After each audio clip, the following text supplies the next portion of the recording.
thanks for joining us on another episode of Tea and Trowels, the web series from the Florida Public Archaeology Network, where we chat with archaeologists about their research and what archaeology means to them.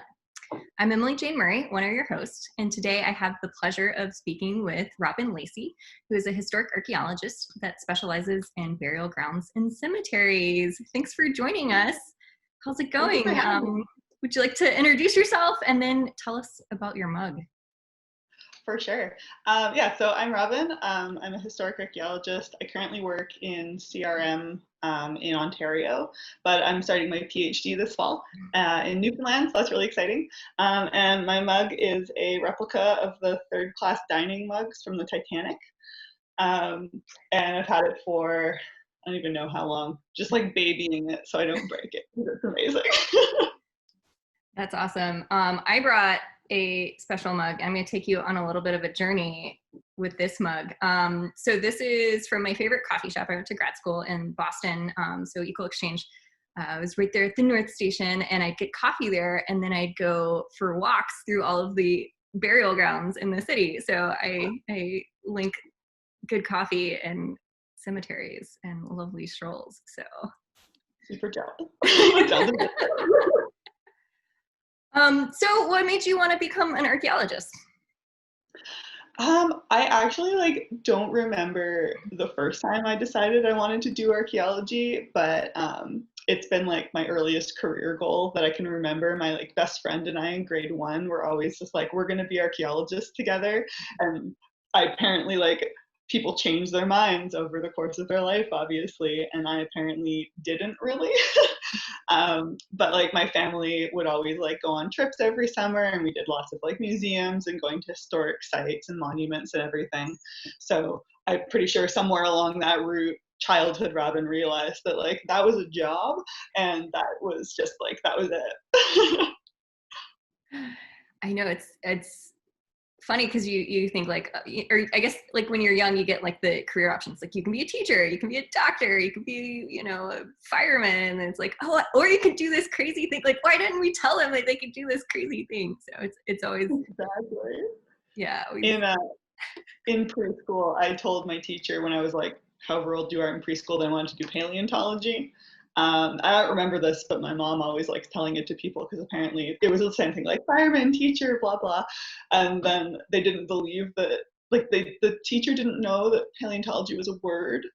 So when my mom came to pick me up, apparently they were all freaking out. And my parents are scientists. My dad works at Canada's radio telescope facility. So they're yeah, of course, this is this is standard in our household. So I just moved farther in time from 3-year-old career goals to archaeology.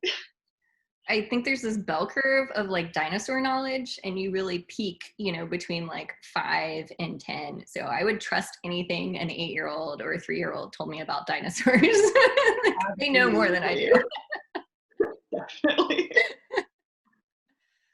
Well, can you tell us a little bit about your research in 30 seconds or maybe a minute? We all get excited and long-winded, which is okay. Oh, 30 seconds. So I'm starting my PhD this fall at Memorial University of Newfoundland, which is also where I did my master's. Took a 3-year break in the middle. And I'm going to be looking at 17th century colonial burial grounds on the northeast coast of North America and in Newfoundland to sort of see how they're organized within their settlements. So it's sort of a geographic study of whether or not the church or societal factors applied into where they were placing the dead within their communities, and then seeing between British settlements and French settlements if there was differences that were coming from where the settlers were coming from that affected how they were sort of organizing that aspect of their community, and then going to a community in Newfoundland as well that we know has been there for 400 years with settlers from the same background, and sort of looking at how their burial landscape has evolved over the last 400 years.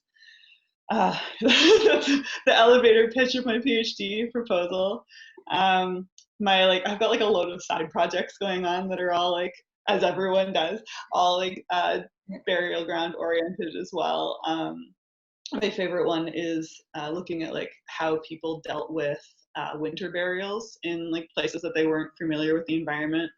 In Ontario, it was a lot of like dead houses and storing bodies during the winter until the ground was thawed enough. But in places in Newfoundland, they sometimes burned the ground for like several days to make sure it was thawed enough, which is wild. So I'm looking into that a bit as well.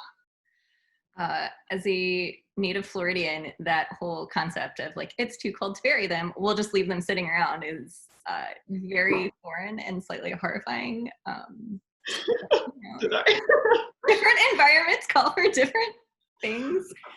So. Absolutely, and it's something that like people did just so regularly that it's almost like folk history. It's not written down that often, so it's really hard to find any records of like. And then we did this specifically for these reasons, of course. So it's just like, of course they did this. No one's talking about it, so I'm trying to kind of look into like why beyond the obvious reasons. And in Ontario, like where I live, there's these really weird dead house structures that are octagonal. And there's lots of theories as to why they look like that. So that's like part of it as well. Awesome. What's your favorite tool that you use when you do some of this research? Is it super boring to say your trowel? Because I really like my trowel. I do have my trowel. I was out digging on a stage 4, which is like Ontario's term for like a full excavation for CRM. And I like, it's always said that you don't have to use your trowel in CRM, but I'm really awesome at bathtubbing all of my walls, so I have to straighten them out at the end there. And I got my trowel in 2012 when I was working at a field school that was run through the University of Liverpool on the Isle of Man.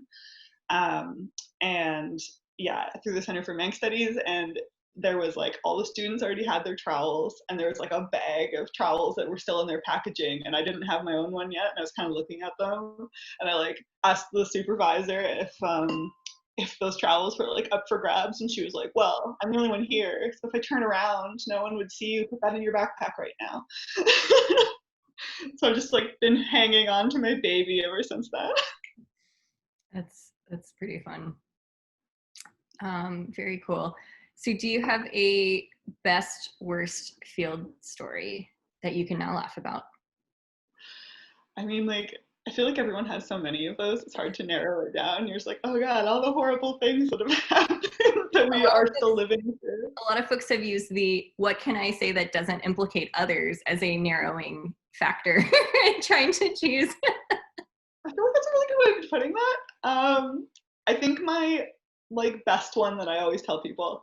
I used to work in the southeast region of British Columbia. It's like BC kind of goes like that, and then one of the time zones cuts it, and there's like this little tiny chunk that's in a different time zone. I worked like in there in Cranbrook, BC, and it's like gorgeous and mountainous, and it's right next to the Rockies, and that obviously means that there's just like wildlife everywhere that you have to deal with, like grizzly bears and black bears and cougars and everything. And I was working near a town called Windermere, like just doing some test pits for a development with my like 2 coworkers, and we're like doing these lovely shallow test pits that were like 5 centimeters down, and we hit subsoil, so we're basically doing nothing by a lake all day, and it was amazing. And I look up to say something to my coworker, and he's like maybe 5 feet away from me, and he kind of looks up to like reply, and his face goes completely white, and he just like jumps up and backs away, and I was like, oh my God, what is going to be behind me when I turn around? This is awful. And like really slowly turned around, and we were on like the crest of a hill. So I was like digging at the top, and right behind me, probably, I don't even know how far away, like too close for comfort, there were 2 black bear cubs coming up the hill behind me with the mother right behind them. And I was just like dropped everything and jumped behind my coworker, and both of us immediately just like forgot what you're supposed to do with bears. And we're just like, oh my God, they're so close. And then our boss came over and banged a shovel on a tree and yelled at them, which is like what you do with garbage bears. And they ran away, but they like stayed, there was like a sinkhole, and they stayed like parallel to us across the sinkhole for the rest of the day. So that was fun. Fun now.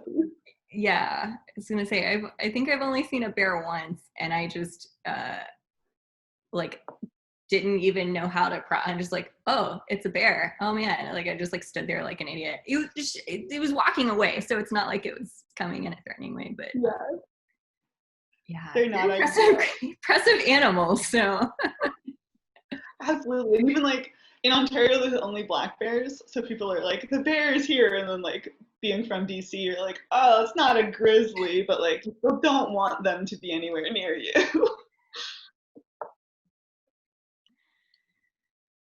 So our last question is our big one. How do you think archaeology can help save the world? Yeah, I had to think about that one for a while because there's like so many things you could talk about. I think right now with like everything that's been going on with Black Lives Matter and everything, it's really important to be reassessing how much archaeology is built on colonialism and just like literally stealing from people of color and indigenous groups that had no say in the matter. So I guess how archaeology can contribute right now is just like taking a really hard look at what we do and improving our methods and like and making sure we are not like exploiting people, and working towards like repatriating indigenous remains and artifacts, working with communities directly to make sure that like all of this information that like our past generations as archaeologists have just taken from them, make sure the knowledge goes back. There's a lot of really good groups doing that in Canada right now. The Royal Ontario Museum is doing projects to repatriate human remains that they've had in their collections for obviously way too long, making sure they get back to their people, and out of the hands of like historically primarily white scholars. So yeah, contributing to the movement that are happening right now a little more seriously than we probably have been in the last like couple decades. I think archaeology has so much opportunity to offer, like giving voices to people who have not had voices in the past, but it is important for us to examine, how we do that and really deal with some of our demons of how we've not done that. So absolutely. My PhD research, like I'm not specifically looking at white people, but I haven't stated in it that like they're colonial settlements. So it's implied that like we think that they're probably all like white dudes from England coming over, but like that wasn't the case. The earliest black settler in Nova Scotia that was recorded was one of the like founding people of the settlement of Port Royal I was just reading recently, which is like the early 1600s. So I'm just like reassessing my own research and like going into my program how I'm going to like make it clear that it wasn't just like a whitewashed bunch of people being here even in the 17th century. Very cool. Well, we do have a bonus question. What's been keeping you sane lately? I've been painting. There's like, nope, that's the wrong way. Paintings on the wall behind me. Those are watercolors, but I have like a little acrylic easel section set up on the other half of this room.